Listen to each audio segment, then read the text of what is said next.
The beggar. బిచ్చగాడు న్యాయవాది సెర్గీని ఆపడం. ఒకరోజు ఒక బిచ్చగాడు న్యాయవాది సెర్గీని ఆపాడు. తనపై జాలి చూపమని ఆ బిచ్చగాడు ఏడుస్తూ అడిగాడు. తనకు తినడానికి ఏమీ లేదని చెప్పాడు.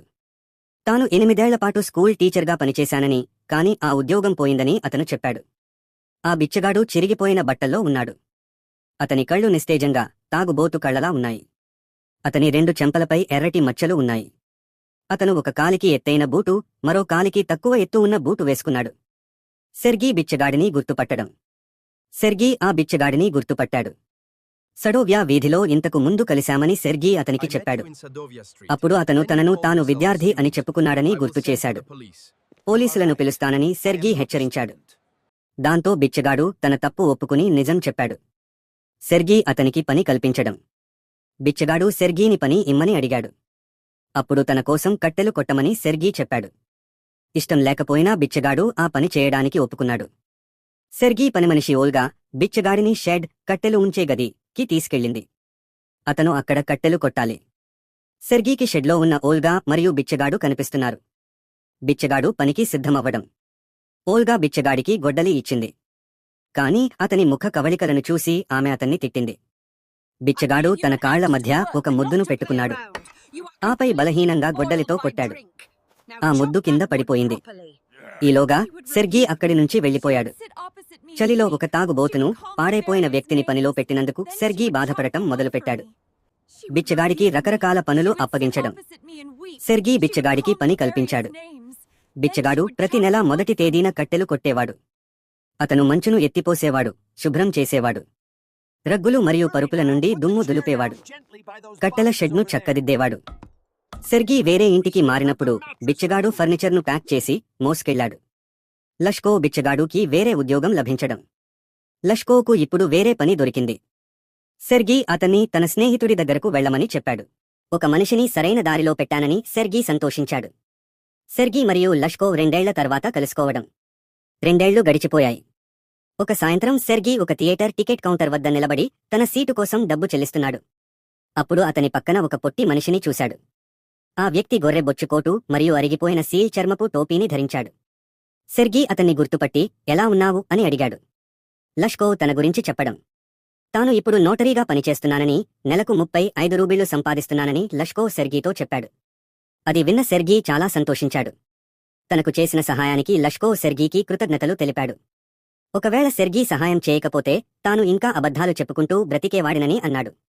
అతను సెర్గీకి మరియు వంటమనిషి ఓల్గాకు కృతజ్ఞతలు తెలిపాడు. నిజానికి తనను రక్షించింది ఓల్గా అని సెర్గీతో చెప్పాడు. వంటమనిషి ఓల్గా గురించి లష్కో చెప్పిన నిజం. ఓల్గా తనను తిట్టేదని లష్కో సెర్గీకి చెప్పాడు. ఆపై ఆమె తన ఎదురుగా కూర్చుని ఏడ్చేది. ఆమె తనను రకరకాల పేర్లతో పిలిచేది, బాధపడేది కూడా. ఆ తరువాత ఆమె అతని కోసం కట్టెలు కొట్టేది.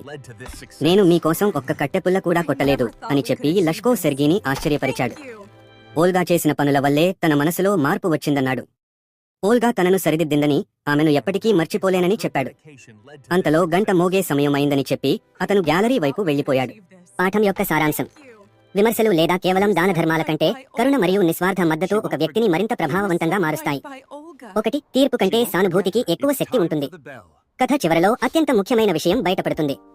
తన కఠినమైన ఉపన్యాసాలు మరియు పని ఇవ్వడం వల్లే లష్కో, బిచ్చగాడు, బాగుపడ్డాడని సెర్గీ, లాయర్, నమ్ముతాడు. కానీ వాస్తవానికి అతన్ని రక్షించింది ఓల్గా, వంటమనిషి అని మనకు తెలుస్తుంది. మనం నేర్చుకునేది, తిట్టడం లేదా తీర్పు చెప్పడం ద్వారా మనిషి మారడం చాలా అరుదు. ఓల్గా పైకి కఠినంగా మాట్లాడినా అతని పట్ల జాలి చూపి అతని కోసం కట్టెలు కొట్టేది. ఆమె నిస్వార్థ సేవ మరియు అతని దుస్థితిని చూసి ఆమె పడ్డ బాధ లష్కో హృదయాన్ని కదిలించాయి. ఆమె చూపిన భావోద్వేగ శ్రద్ధ అతన్ని తనను తాను సమీక్షించుకుని మారేలా చేసింది. శ్రమ గౌరవం వర్సెస్ భిక్ష వేయడం. బిచ్చగాడికి కేవలం డబ్బు ఇవ్వడం తాత్కాలిక ఉపశమనాన్ని ఇస్తుంది, కానీ అది అసలు సమస్యను పరిష్కరించదు. లష్కోకు పని ఇవ్వడం ద్వారా అతని ఆత్మగౌరవం తిరిగి వచ్చిందని సెర్గీ భావించడం సరైనదే. ఇది అతన్ని ఇతరులపై ఆధారపడే స్థితి నుండి స్వయం శక్తితో బ్రతికే స్థాయికి మార్చింది, చివరికి అతను నోటరీగా మారేలా చేసింది. మార్పు ఎవరికైనా సాధ్యమే. కథలో లష్కో మొదట ఒక తాగుబోతుగా, అబద్ధాల కోరుగా పరిచయమవుతాడు. అతను గాయక బృందంలో తన స్థానాన్ని కోల్పోయి బ్రతకడానికి మోసంపై ఆధారపడతాడు. మనం నేర్చుకునేది, ఎవరూ పనికిరాని వారు కాదు. ఆత్మగౌరవం మరియు ప్రేరణ కోల్పోయిన వ్యక్తికి కూడా సరైన అవకాశం మరియు మద్దతు లభిస్తే వారు తమ జీవితాన్ని మార్చుకోగలరు. 4. పైకి కనిపించే తీరు వర్సెస్ వాస్తవ. ఈ కథ పాత్రల గురించి మన అంచనాలను సవాలు చేస్తుంది. సెర్గీ రక్షకుడిలా కనిపిస్తాడు, కానీ అతను కొంచెం అహంకారి మరియు తనకు దక్కాల్సిన దానికంటే ఎక్కువ ఘనతను ఆశిస్తాడు. ఓల్గా పైకి చిరాకుగా కోపంగా కనిపిస్తుంది. బిచ్చగాడిని ఎప్పుడూ తిడుతూ ఉంటుంది, ఓ తాగుబోతు, నువ్వు నరకంలో కాలిపోతావు. కాని వాస్తవానికి ఆమె అత్యంత దయగల మరియు త్యాగశీలి. అతనికి డబ్బు రావాలనే ఉద్దేశంతో కష్టమైన పనులన్నీ ఆమె స్వయంగా చేస్తుంది. లష్కో అబద్ధాల కోరుగా మరియు మోసగాడిగా కనిపిస్తాడు. కానీ సరైన ప్రేరణ దొరికిన తర్వాత కృతజ్ఞత మరియు కష్టపడి పనిచేసే తత్వం అతనిలో ఉందని మనకు అర్థమవుతుంది. దయ యొక్క సత్ఫలితాలు. ఓల్గా ఎప్పుడూ గుర్తింపు కోరుకోలేదు. లష్కో సంవత్సరాల తర్వాత నిజం చెప్పే వరకు సెర్గీకి కూడా ఈ విషయం తెలియదు. మనం నేర్చుకునేది నిజమైన దయ తరచుగా నిశ్శబ్దంగా ఉంటుంది. ఓల్గా లష్కోకు సహాయం చేసింది ప్రశంసల కోసం కాదు, కేవలం మానవత్వంతో జాలిపడి మాత్రమే. మన చర్యల ఫలితాలు వెంటనే కనిపించకపోయినా అవి ఇతరుల జీవితాలపై దీర్ఘకాలిక ప్రభావాన్ని చూపుతాయని ఇది నేర్పుతుంది.